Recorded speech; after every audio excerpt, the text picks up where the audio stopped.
Næst ætlum við að nota gólsík til að finna út ef hagnaðurinn á að vera 650.000, hvað gestirnir þurfa að vera margir. Þá erum við stödd hér í hólfinu B10 og við förum í Data, What If Analysis og gólsík. Við erum stödd í hólfi með formúlu og við viljum hagnast 650.000 og hverju ætlum að breyta? Við ætlum að breyta fjölda gesta, segjum OK og OK. Gestirnir þurfa því að vera 629 ef hagnaðurinn á að vera 650.000. Næst ætlum við að setja aftur gólsík og við viljum hagnast 960.000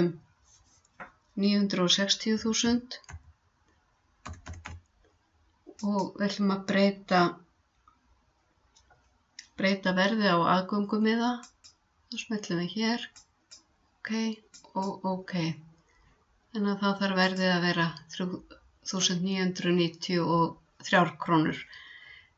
Það er smá villa í fyrstu prentun á bókinni, þannig að þetta eru réttar tölur eins og sýndar eru hér og í vista skjalið.